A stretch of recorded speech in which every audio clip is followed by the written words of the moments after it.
कैसे लेके चलते हैं और कैसे हम इसके ऊपर काम करेंगे। जी, किसी का कोई माइंड ओपन हुआ थोड़ा-सा? मुश्किल तो नहीं लगी चीज़ें? लगा तो नहीं कि ये काम मुश्किल है?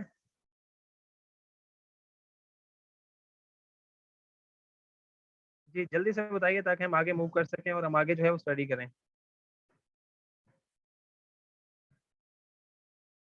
नहीं, मुश्किल बिल्कुल नहीं है। अ, अच्छा मैं आपको क्लियर कर दूँ, ये मैं जस्ट आपको वाज़ जस्ट जोकिंग, ये मुश्किल बिल्कुल नहीं है।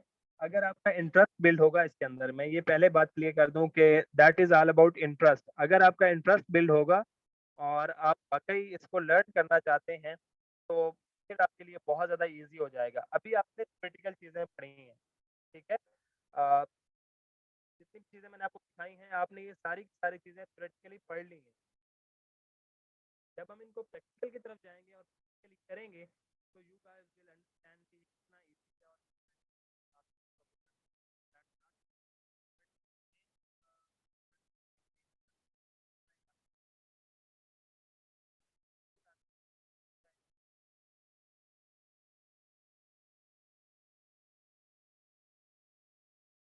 आवाज़ नहीं आ रही मेरी?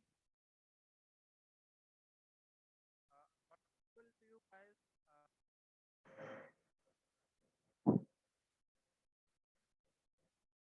जी, आप लोग क्या मुझे सुन पा रहे हैं? Can you hear me right now? जी, आप can you hear me right now? आवाज़ ठीक है, अब क्लियर है? राइट। चलें जी हम शुरू करते हैं। अगर आवाज़ क्लियर है तो हम शुरू करते हैं आज का topic and the topic for today's discussion is design thinking, right? कि आप डिज़ाइन थिंकिंग कैसे बिल्ड करते हैं। डिज़ाइन थिंकिंग होता क्या है? ये बेसिकली एक फ्रेमवर्क है, एक प्रोसेस है, जो कि आप जब आप यूज़र सेंटर डिज़ाइन बनाना चाहते हैं और आपने एक प्रोडक्ट क्रिएट करनी है, आप प्रोडक्ट का मतलब ये है कि आपने यूज़र सेंटर कोई भी वेबसाइट या कोई भी ऐप जो है वो लॉन्च करनी है, ठीक है? सो बेसिकली आप क्या कर रहे होते हैं, आप किसी भी यूज़र के गैप को या यूज़र की प्रॉब्लम को या किसी भी यूज़र की नीड को सॉल्व करने की कोशिश कर रहे होते हैं, ठीक है? तो वो एक्टिविटी, वो फ्रेमवर्क जो कि आप यूज़र की उस प्रॉब्लम को सॉल्व करने के लिए आप उस प्रोजेक्ट क्या कहते हैं अप्रोच करते हैं या उसको यूज़ करते हैं, तो वो चीज़ क्या कहलाती है? डिज़ाइन थिंकिंग प्रोसेस कहलाता है, ठीक है? डिज़ाइन थिंकिंग प्रोसेस के अंदर आप सबसे पहले रिसर्च करते हैं, जैसे मैंने आपको भी बताया है कि मैंने सबसे पहले डिफाइन किया, डिफाइन करने के बाद मैंने यूज़र से डाटा लिया, तो that is called the research phase, ठीक है? आप क्या कर रहे होते हैं? आप अपनी रिसर्च कर रहे होते हैं। रिसर्च करने के बाद अब क्या करते हैं, कौन-कौन सी टेक्नीक अप्लाई करते हैं, ये हम आगे देखते हैं, बट मेन जो चीज़ होती है, वो होती है प्रोटोटाइप। अब प्रोटोटाइप क्या होती है, जब आप रिसर्च कर लेते हैं और रिसर्च करने के बाद आपके पास डाटा आ गया, तो डाटा को इकट्ठा करके आप कुछ स्केचेस बनाते हैं, आप कुछ आइडियाज़ लगाते हैं कि ये जो है मेरा प्रोडक्ट कैसे काम कर रहा होगा, ये चीज़ आपकी, और फिर आप उनके अंदर लिंकिंग कर रहे होते हैं, कुछ पाथवेज़ बना रहे होते हैं, वो चीज़ कहलाती है प्रोटोटाइप, ठीक है? और फिर जब आपकी प्रोटोटाइप हो जाती है, तो फिर आप टेस्टिंग करते हैं, आप इवैल्यूएशन देते हैं कि क्या इवैल्यूएट करते हैं कि क्या आपका जो बनाया गया या आपका जो प्रोटोटाइप किया गया या जो आपने रिसर्च की इनसाइट्स ली थी, उनके ऊपर जो आपने डिज़ाइन बनाया है, क्या वो डिज़ाइन वर्क करेगा या नहीं करेगा? तो ये जो सारे का सारा फ्रेमवर्क है, ये सारे का सारा प्रोसेस है, ये चीज़ कहलाती है डिज़ाइन थिंकिंग, ठीक है? अब डिज़ाइन थिंकिंग जो होती है, इसके अंदर 5 स्टेप होते हैं। जो पहला स्टेप होता है, वो होता है एम्पैथाइज़। जब आप एम्पैथाइज़ करते हैं, तो उसके बाद एम्पैथाइज़ेशन के बाद आपका डिफाइन का फेज़ आता है। डिफाइन के बाद आप आइडिएट करते हैं, देन आप प्रोटोटाइप करते हैं और फिर आप क्या करते हैं, टेस्ट करते हैं। सो मैंने अभी जो आपको एक प्रोजेक्ट दिखाया है अपना, जिसके ऊपर मैं काम कर रहा हूँ, मैंने एम्पैथाइज़ कर लिया है और डिफाइन भी कर लिया है।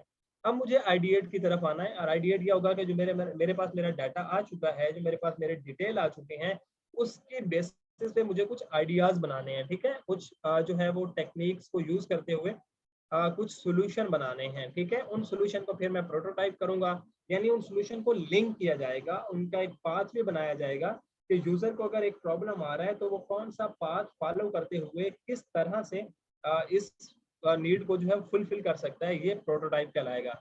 एंड देन फिर उसका टेस्ट किया जाएगा, एंड टेस्ट करने के बाद जो है हम आगे मूव करेंगे, जो हमारा लॉन्च करने का फेज़ होता है। सो सबसे पहला जो हमारे पास इसके अंदर था, वो था जी एम्पैथाइज़। जी व्हाट इज़ एम्पैथी, किसी को पता है? आपने 2 तरह के वर्ड पर सुने होंगे, एक वर्ड होता है एम्पैथी और दूसरा वर्ड होता है सिम्पैथी। किसी को पता है जी what is the difference between empathy and sympathy? जी, sympathized and empathized, any one of you जिसको पता हो कि क्या होता है? ये वर्ड पढ़े हुए हैं, सुने हुए हैं पहले या नहीं?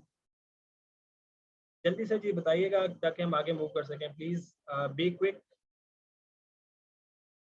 यूजर पर गौर करें, इसका क्या मतलब है? मैं ये पूछ रहा हूँ what is the difference between empathy and sympathy? दोनों वर्ड सुने हुए हैं आप लोगों ने?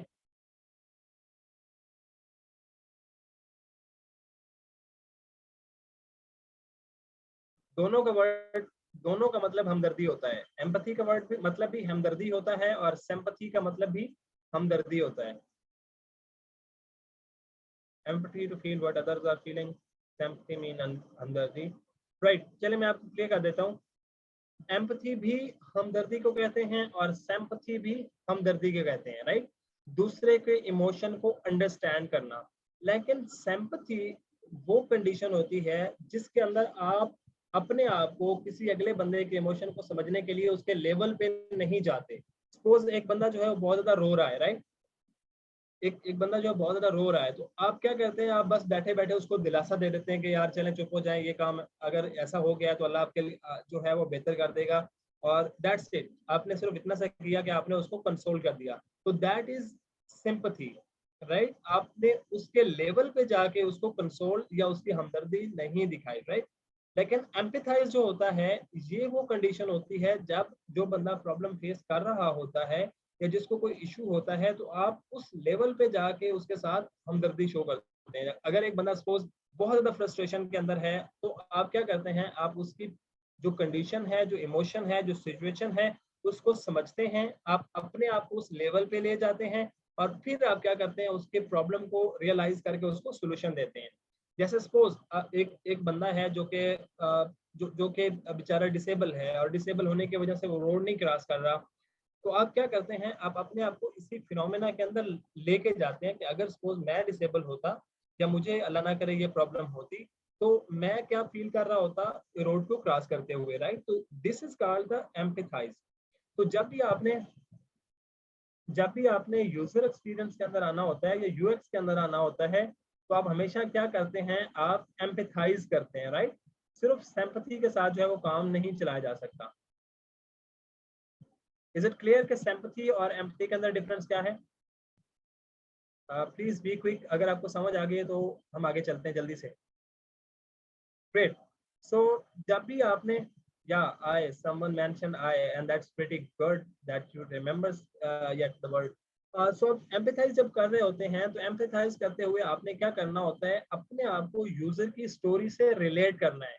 जैसे मैं एक एग्जांपल दे रहा था कि अगर मैं प्रोग्रामिंग या कोड डेवलपमेंट से रिलेटेड एक सॉफ्टवेयर या एक वेबसाइट बनाने जा रहा हूँ, हालांकि मेरा कोड से कोई ताल्लुक नहीं है या प्रोग्रामिंग से कोई ताल्लुक नहीं है, बट फिर भी मैं क्या कर रहा हूँ? मैं एज ए बिगिनर इस चीज को एक दो दिन लगा के लर्न करने की कोशिश कर रहा हूँ किसी भी वेबसाइट से, राइट? जो मैंने बेस्ट एनिमीज देखे हैं वहां से लर्न करने की कोशिश कर रहा हूँ। तो इससे क्या हो रहा है? मुझे आइडिया हो रहा है कि जब वो बंदा जो कि एक्चुअली कोड लर्न करना चाहता है या एक्चुअली कोड के अंदर, कोडिंग के अंदर नया है और वो बिगिनर है, तो उसको कौन कौन से प्रॉब्लम हो सकते हैं और उसके लिए क्या सिचुएशन हो सकती है और उनका सोल्यूशन क्या हो सकता है, ये चीज कहलाती है यूजर स्टोरी। तो मैं क्या कर रहा हूँ? उस लेवल तक जाके अपने आप को जो है वो यूजर स्टोरी से रिलेट कर रहा हूँ कि मुझे भी यूजर स्टोरी का पता चलना चाहिए, जिसके लिए मैं सोल्यूशन बनाने जा रहा हूँ। एंड देन इमोशन के पे भी ओवरस्टे पता चलना चाहिए। अब जैसे अभी आपने बात की थी कि ब्लॉग्स आते हैं और उसमें हाईलाइटेड वर्ड पे हम क्लिक करते हैं, हम नए वेबसाइट के एक नए टाइप के अंदर चले जाते हैं, वहाँ पे हमारे लिए डिस्ट्रक्शन होती है। तो ये आपका इमोशन है। तो अब जब मुझे इसका कोई सोल्यूशन बनाना है, तो जब तक मैं इस इमोशन के अंदर जाके इस इमोशन को समझूंगा नहीं, फील नहीं करूंगा, तो तब तक मैं इसका प्रॉपर सोल्यूशन नहीं ला सकता। सो इसलिए होता क्या है? Manoor Iftikhar, please don't do this. आप ये स्क्रीन के ऊपर लाइनें ना लगाएं प्लीज। तो इससे क्या होगा कि आप एम्पैथाइज करते हैं, और प्राइमरी गोल जब आप जो है वो एम्पैथाइज कर रहे होते हैं अपने यूजर के साथ, तो आपका प्राइमरी गोल ये होना चाहिए कि कौन से आप प्रॉब्लम को सॉल्व करना चाह रहे हैं। यूजर का बेसिकली प्रॉब्लम क्या है? User what does user wants and what does he needs, ठीक है? तो उसकी नीड्स क्या है, वो चाहता क्या है, वो कौन सा एक्शन परफॉर्म करना चाहता है। तो दिस इज कॉल्ड एम्पैथाइजेशन या एम्पैथाइज करना, ठीक है? तो ये मच मोर इम्पोर्टेंट होता है किसी भी प्रोडक्ट के अंदर आपके साथ, आपके पास कभी भी कोई क्लाइंट आ जाता है जिसको ये कहता है कि मुझे यूएक्स के प्रोसेस नहीं फॉलो करवाने, मुझे डायरेक्टली एक एप्लीकेशन की 2 स्क्रीन बना दें, तो कभी भी स्क्रीन एम्पैथाइज किए बगैर ना बनाइएगा, राइट। और एम्पैथाइज आप कैसे करते हैं, जब तक आप अपने यूजर को प्रॉपर्ली अंडरस्टैंड नहीं कर सकते। एंड नीचे आपको क्वेश्चन भी लिखा नजर आ रहा है, हु इज यूजर, तो ये क्वेश्चन अगेन आपको जो है उसके ऊपर फोकस जाना चाहिए कि हमारा यूजर होता कौन है, और तब जो है वो हम क्या कर सकते हैं, उसके लिए सोल्यूशन जो है वो बिल्ड कर सकते हैं, राइट। अगर आप यहाँ पे देखें तो डिस्कवर व्हाट यूजर नीड, तो जब आप एम्पैथाइज कर रहे होते हैं तो आपको एक्चुअली ही पता होना चाहिए कि यूजर की रिक्वायरमेंट है क्या।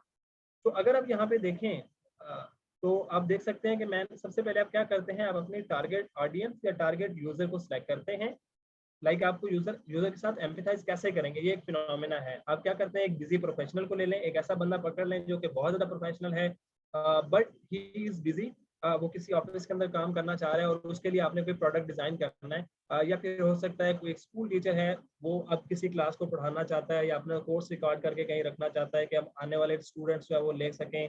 उस स्टूडेंट्स की फिर जो है वो ट्रैक सिस्टम भी रखना चाहता है कि स्टूडेंट कैसे ट्रैक करेंगे कि किस कोर्स को वो देख रहे थे, किस कोर्स के ऊपर वो हैं, कितना उन्होंने ले लिया है। तो ये सारी की सारी स्कूल टीचर के लिए हो गई। एंड देन किसी पेरेंट्स का जिसके यंग किड्स हैं, तो उसके लिए भी बहुत सारे प्रॉब्लम हो सकते हैं। तो आप किसी भी एक टारगेट ऑडियंस को सिलेक्ट करते हैं और आप उसके 5 जो चैलेंजेस होते हैं, जो 5 इश्यूज लगते हैं कि ये बंदा फील कर रहा होगा, आप उनको लिख लेते हैं किसी भी जगह पे। आइदर आप नोटबुक पे लिख लें, आप नोटपैड के अंदर लिख लें, आप अपनी डायरी के अंदर लिख लें, एंड देन आप उसका सोल्यूशन बनाते हैं। ये प्रोसेस होता है आपका एम्पैथाइज करने का, यानी आपका एक्चुअल यूजर जब आपको पता चल जाता है और आपको लगता है कि वो ये प्रॉब्लम फेस कर रहा है, तो उनको सॉल्व करने के लिए आप क्या करते हैं, ये जो है वो एम्पैथाइज करते हैं इस तरह से। यानी आप उनके चैलेंजेस लिखते हैं, नोट करते हैं, और नोट करने के बाद आप क्या करते हैं, उनका सोल्यूशन लगाते हैं। देन जो अगला फेज होता है वो आपका डिफाइन का फेज होता है। अब आपको डिफाइन यहाँ पे डिजाइन थिंकिंग प्रोसेस के अंदर भी नजर आ गया, आपको define product development life cycle के अंदर भी नजर आया था, यूजर सेंटर जो डिजाइन था या प्रोसेस था उसके अंदर भी नजर आया था। तो this is the similar thing. आप क्या कर रहे होते हैं, जब आपने एम्पैथाइज फेस कर लिया है, आपने यूजर की फाइंडिंग को ले लिया है, तो आप अपने उस प्रॉब्लम को नैरो डाउन करते जा रहे होते हैं, ठीक है। और फिर आप ये देखना चाहते हैं कि why does user is facing this problem, right. User जो है उसको ये इशू आ क्यों रहा है, और सेकंड थिंग जो आपका होता है, आपने उसको सॉल्व कैसे करना है। तो इसके लिए सबसे जो इम्पोर्टेंट होता है डिफाइन करने के लिए, what is the problem statement. जब आपको प्रॉब्लम स्टेटमेंट नजर आती है तो तब आप प्रॉब्लम स्टेटमेंट की बेस पे प्रॉब्लम सोल्यूशन या सोल्यूशन जो है वो निकाल सकते हैं। अब जैसे पिछली स्क्रीन के ऊपर जाएं और हम यहाँ से कोई बंदा पकड़ते हैं, जैसे यहाँ पे हमने एक बंदा पकड़ लिया कि जी एक बिजी प्रोफेशनल है।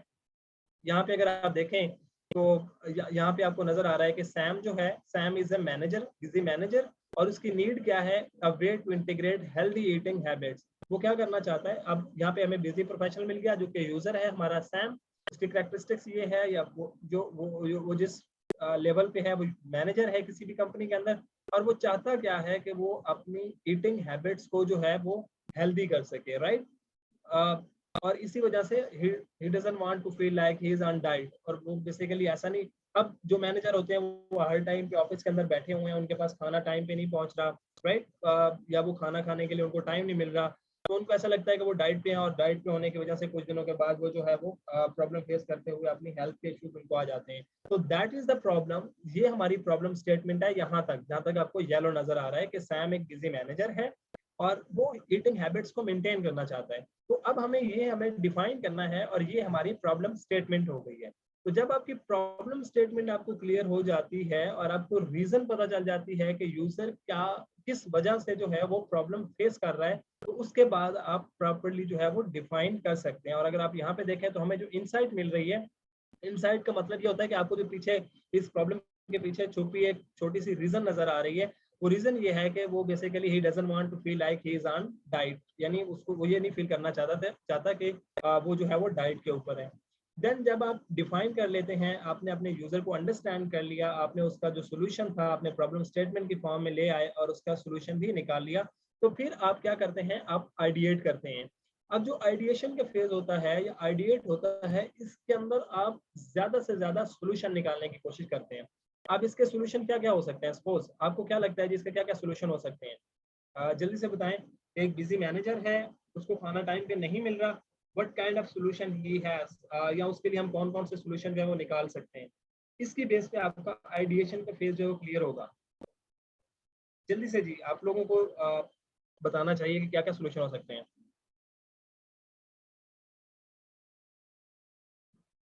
अच्छा, कौन लोग बोर हो रहे हैं ये भी मुझे बता दें, क्योंकि मे बी मुझे लग रहा है कि मैं थोड़ा स्पीड से चल रहा हूँ।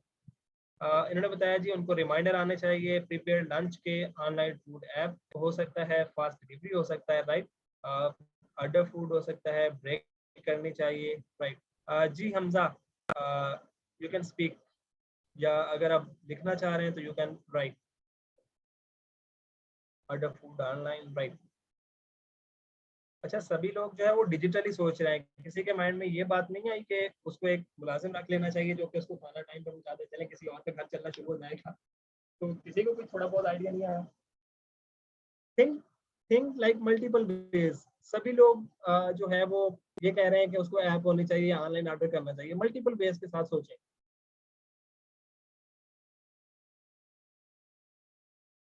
बिल्कुल बिल्कुल बेशक दौर डिजिटल का है, बट मैं जस्ट आप लोगों के आपके माइंड को आपकी जो थॉट्स हैं उनको ओपन करना चाह रहा हूँ, राइट।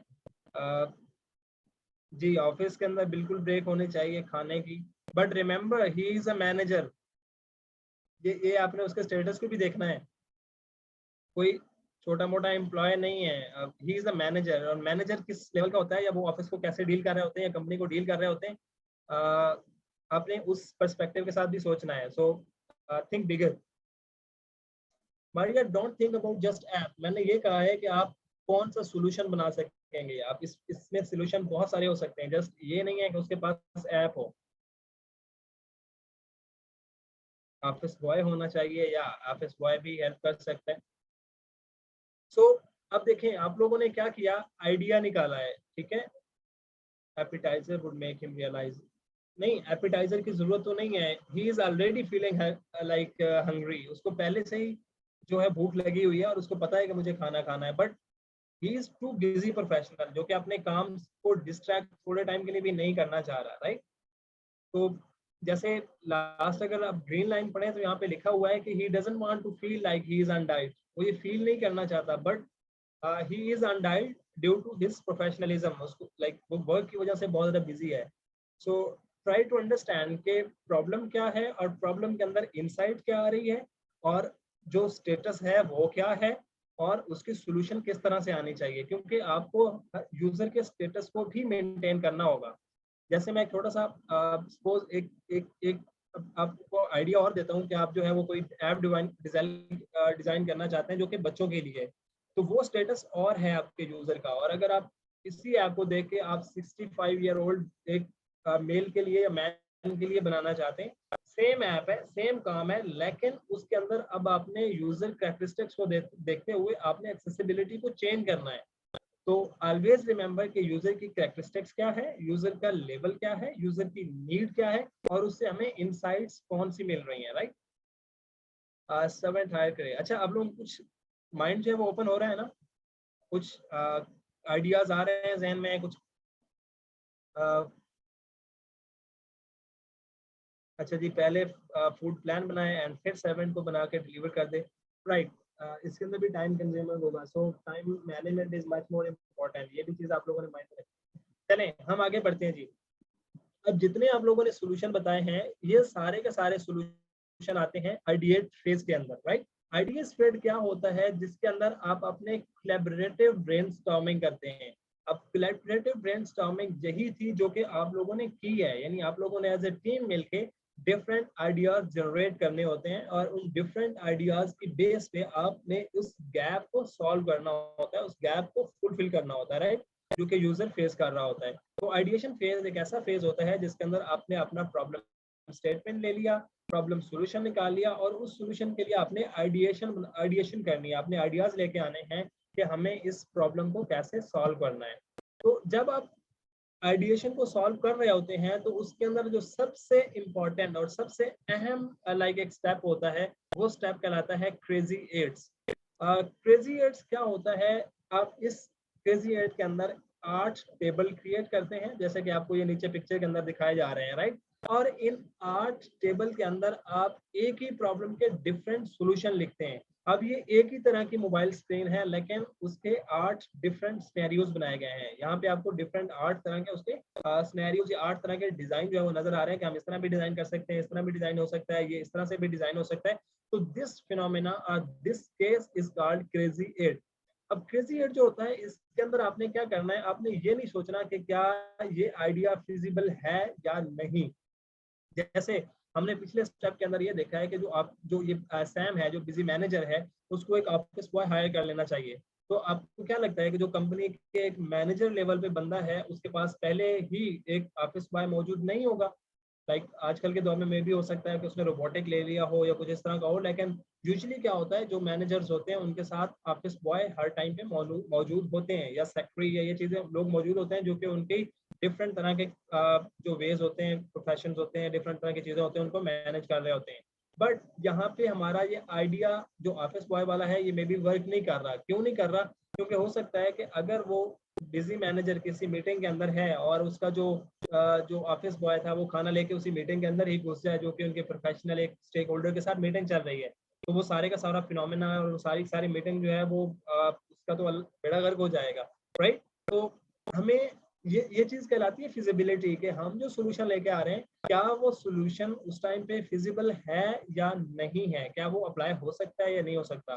तो जब आप क्रिएट्स कर रहे होते हैं और आपने आइडियाज जनरेट करने होते हैं, तो यहाँ पे आपने फिजिबिलिटी को नहीं देखना होता कि क्या आपका ये आइडिया फिजिबल है या नहीं। आपने जस्ट क्या करना है, आपने थिंक बिग के रूल को फॉलो करते हुए आइडियाज जनरेट करने हैं। जब आप आइडियाज जनरेट कर लेते हैं और आइडियाज जनरेशन के बाद आपका ये प्रोसेस जो है वो सारे का सारा आपको जब ये फिनोमेना मिल जाता है, तो फिर आप क्या करते हैं, आप प्रोटोटाइप करते हैं। अब प्रोटोटाइप के अंदर एक मेन चीज आती है, and that is minimal viable product. Minimum viable product वो प्रोडक्ट होती है जो कि आपने क्रेजी एड्स के अंदर से सबसे जो आपको ज्यादा अच्छा पॉसिबल सोल्यूशन लगता है, उस पॉसिबल सोल्यूशन को लेके आप एक मॉडल को डिफाइन करते हैं और उसके ऊपर आप प्रोडक्ट को बिल्ड करना शुरू कर देते हैं, राइट? उसकी फंक्शनैलिटी को जो है वो बिल्ड करना शुरू कर देते हैं। तो ये चीज आपकी कहलाती है प्रोटोटाइपिंग। क्लियर हो गया? यानी आपने मिनिमल वायबल प्रोडक्ट जो है वो इस केस के अंदर बनाना होता है। यानी आपने क्रेजी एड्स के अंदर आपने 8 सॉल्यूशन बनाए, उन 8 सॉल्यूशन से सपोज ये जो थर्ड वाला ऑप्शन मौजूद है, ये मुझे ज्यादा फिजिबल लगा है, मुझे लगा है कि ये जल्दी तेजी के साथ यूजर की प्रॉब्लम या यूजर की नीड को फुलफिल कर रहा है। तो इसको लेते हुए मैंने मिनिमल वायबल प्रोडक्ट जो है वो बनाना शुरू कर देनी है। अब मिनिमल वायबल प्रोडक्ट जो है वो कभी भी एक स्टेप के अंदर नहीं बनती। जैसे अगर आप देखें तो यहाँ पे आपको नजर आ रहा है, एक टायर है, एक टायर को मिला के 2 टायर बना दिया और एक जल्दी से 3 स्टेप या 4 स्टेप के अंदर उन्होंने एक गाड़ी बना दी। डू यू थिंक कि क्या ऐसे ही गाड़ी बनाई गई थी? व्हाट डू यू गाइस से? एक गाड़ी बनाने का जो फिनोमेना था, क्या वो इसी तरह ही था कि बस 2 टायर को इकट्ठा किया और टायर को इकट्ठा करने के बाद गाड़ी बना दी, उसकी छत लगा दी एंड स्टीयरिंग है उसके अंदर रख के और उसको बंदा बिठा दिया and that's it? Not like this. ये आपका मिनिमल वायबल प्रोडक्ट, और मिनिमल वायबल प्रोडक्ट वो प्रोडक्ट होता है जो कि लॉन्ग टर्म चलता है, ये हमेशा याद रखिएगा। एक शॉर्ट टर्म प्रोजेक्ट होते हैं जो कि आपके उसी टाइम पे जो है वो खत्म हो जाते हैं, और एक आपका प्रोजेक्ट होता है, प्रोडक्ट होता है जो कि लॉन्ग रन के लिए जाता है। और उस लॉन्ग रन का प्रोजेक्ट को आपको बनाने के लिए प्रॉपर एक डेवलपमेंट मॉडल या प्रोडक्ट डेवलपमेंट लाइफ साइकिल के थ्रू जो है वो गुजारना पड़ता है। अब जैसे आप अगर यहाँ पे देखें तो ये जो नीचे वाली आपको गाड़ी बनी नजर आ रही है, that is minimal viable project. और इसके अंदर अगर आप देखें तो आपको यूजर जो है वो भी यूज करते हुए हैप्पी नजर आ रहा है। और अगर आप ऊपर वाले केस के अंदर देखें तो यहाँ पे आपको यूजर भी फ्रस्ट्रेट नजर आ रहा है। अब देखें, अगर डायरेक्टली ही इस तरह से गाड़ी बना दी जाती है ऊपर वाले स्टेप के अंदर, तो मे बी गाड़ी की स्पीड को मेंटेन करना, उसकी स्पीड हाई हो जाती है, इन चीज़ों को समझ ना आती। अगर आप इस नीचे वाले प्रोसेस को देखें, जिसके अंदर पहले जो है वो स्केटिंग की जो बनाई गई है, एंड देन उसके बाद साइकिल आई, साइकिल से फिर मोटर बाइक एंड देन गाड़ी आई, तो ये एक प्रोडक्ट का मॉडल है, एक फेज है, एक प्रोसेस है जिसको फॉलो किया गया। और इसको फॉलो करते हुए आपने मिनिमल वायबल प्रोडक्ट बनाई है। तो आपका यूजर जो है उसको उसकी नीड भी फुलफिल हो गई, उसके प्रॉब्लम का सॉल्यूशन भी मिल गया and he is more than happy, right? तो ये चीज आपकी कहलाती है मिनिमल वायबल प्रोडक्ट। अब जब हम मिनिमम वायबल प्रोडक्ट बना रहे होते हैं तो उस टाइम पे हम क्या करते हैं, रफ आइडिएशन करते हैं, राइट? अगर आप पिछले सोल्यूशन के अंदर देखें जो कि आपको ये नजर आ रहा है, तो इसके अंदर रफ आइडिएशन किस तरह से की गई, लाइक सबसे पहले आपको ये स्केटिंग बनाई गई, फिर आपको उसको कंट्रोल दिया गया, फिर बाइसाइकिल आई जिसके अंदर आपने पैडल यूज करना शुरू किए, फिर आपको मोटर बाइक मिली जिसके अंदर ऑटोमेटिक गियर सिस्टम आ गया, एंड देन उसकी स्पीड को कंट्रोल करना आपके हाथ में दे दिया गया, एंड देन 4 व्हील्स, दो दो जो 2 व्हील्स आपकी प्रोडक्ट थी उससे आप 4 व्हील के ऊपर चले गए। तो दैट इज द रफ क्या कहते हैं प्रोटोटाइप, जहाँ पे आपने अपनी टाइम को, अपनी मनी को, अपनी अवेलेबल रिसोर्सेज को जो है वो गैदर करना होता है, और उस चीज़ों को इस्तेमाल करते हुए आपने क्या करना होता है, एक फिजिबल आइडिया जो है वो जनरेट करना होता है in that prototype, right. Prototype का मतलब ये है कि आप उस मॉडल के अंदर इस चीज़ को जो है वो मेंटेन कर रहे होते हैं। और हमेशा याद रहे, आपने जब भी प्रोटोटाइप करनी होती है, या आपने आइडिएशन लेके आना है और एक फिजिबल सॉल्यूशन आपने लेके आना है, तो आपने हमेशा देखना है कि क्या ये चीज़ आपके टाइम को, आपकी मनी को और आपके जो अवेलेबल रिसोर्सेज हैं उनकी बेसिस पे काम भी कर रही है या नहीं। क्या ऐसा तो नहीं है कि जो आपके रिसोर्सेज है उनसे बहुत आगे चली गई। तो अगर आप वो आइडिया आपका उन रिसोर्सेज भी से भी एक्सीड कर जाएगा, तो that idea wouldn't be a feasible idea, ठीक है। तो आपने इन चीज़ों को माइंड में रखना होता है। देन आप क्या करते हैं, आप टेस्ट के ऊपर आते हैं, और टेस्ट जो है again iteration is the key, कि आप बार बार टेस्ट कर रहे होते हैं। आप अल्फा टेस्टिंग करते हैं, स्टेक होल्डर टेस्टिंग होती है, एंड देन आपकी बीटा टेस्टिंग भी होती है जिसके अंदर आप क्रिटिक्स देते हैं। क्रिटिसिज्म जो है वो इसके अंदर होता है, और वो क्रिटिसिज्म जो है वो फीडबैक की सेंस में होता है कि आपको आपके जो मेन पॉइंट्स होते हैं उनको इनहेंस करना होता है, एंड आपके जो जहाँ पे आप लैग कर रहे होते हैं उनको दोबारा उनको आप इटरेट करते हैं, और इटरेट करने के बाद जो है आप न्यू प्रोडक्ट जो है वो जनरेट करते हैं। देन आपने ये जो हमारा आज का लेक्चर था जिसके अंदर हमने डिजाइन थिंकिंग प्रोसेस को देखा, जिसके अंदर हम सबसे पहले एम्पैथाइज करते हैं, फिर आइडिएट करते हैं, सॉरी एम्पैथाइज करते हैं, डिफाइन करते हैं, फिर हम आइडिएट करते हैं। आइडिएट करने के बाद हम क्या करते हैं, प्रोटोटाइप करते हैं, एंड देन आपकी टेस्टिंग आती है। तो इन सारी चीजों से हमारा की टेक अवेज क्या है। की टेक अवेज आपने ये देखने हैं, मे भी हो सकता है कि आपका फ्रेमवर्क चेंज हो जाए। फ्रेमवर्क का मतलब ये है कि आपका डिजाइन थिंकिंग प्रोसेस थोड़ा बहुत चेंज हो जाए, कुछ स्टेप आपके मे भी मिस हो जाए, कुछ नए स्टेप ऐड हो जाए, बट उनसे बढ़कर आपने क्या चीजें देखनी होती है, आपने 4-5 प्रिंसिपल्स को नोट करना होता है। आपने हमेशा अपने यूजर पे फोकस करना है, फिर यूजर की नीड्स को या यूजर के प्रॉब्लम के लिए आपने सोल्यूशन क्रिएट करना है। आपके अंदर कोलैबोरेशन होनी चाहिए। कोलैबोरेशन का मतलब ये है कि आपके जितने भी फेलो टीम फेलोज हैं, यूएक्स डिजाइनर हैं, उनके साथ आप मिलकर बात कर सकें, उनसे इंटरेक्ट कर सकें, उनसे सोल्यूशन ले सकें, उनसे फीडबैक ले सकें। एंड जब उसके बाद आप फीडबैक लेने के बाद आप डिजाइन कर लें, तो उस डिजाइन को वैलिडेट भी किया जाए। वैलिडेट का मतलब ये है कि आप अपने डिजाइन को प्रूव भी कर सकें कि आपका बनाया गया डिजाइन कितना ठीक है, और किस तरह से आप अपने डिजाइन के साथ एग्री करते हैं, राइट। और कितना एक आपका डिजाइन जो है यूजर के प्रॉब्लम को सॉल्व कर रहा है। एंड देन उसके बाद आप क्या करते हैं, इटरेट करते हैं for the right user experience. Iteration लाजमी है, क्योंकि आपका मे बी कोई फीचर जो है वो ज्यादा ऐड हो गया हो, या मे बी कोई फीचर मिसिंग हो, तो आप दोबारा जो है वो डिजाइन को देखते हैं और उसके अंदर वो फीचर जो है वो जनरेट कर लेते हैं। एंड लास्ट पे मैंने वर्ल्ड फ्रेमवर्क बोला था, तो उसको जस्ट मैंने डेफिनेशन लिख दी है कि फ्रेमवर्क बेसिकली वो कंसेप्चुअल टूल होता है, वो कॉन्सेप्ट्स होते हैं, वो थॉट्स होते हैं, जिनकी गाइडलाइन को आप जो है वो यूज करते हुए किसी भी प्रॉब्लम को सॉल्व करने के लिए एक पॉसिबल सॉल्यूशन जो है वो बिल्ड कर रहे होते हैं फॉर द रियल यूजर। तो ये आपका कहलाता है फ्रेमवर्क। तो अभी जो हमने डिजाइन थिंकिंग का प्रोसेस पढ़ा है, दैट इज द फ्रेमवर्क। क्योंकि ये एक ऐसा टूल है, एक ऐसा स्टेप है, एक ऐसा लाइक गाइडेंस है, जिनको हम यूज करते हुए जो है वो अपने रियल यूजर के लिए कोई भी प्रॉब्लम जो है वो सॉल्व कर रहे हैं, राइट। तो दैट्स इट फॉर टुडे।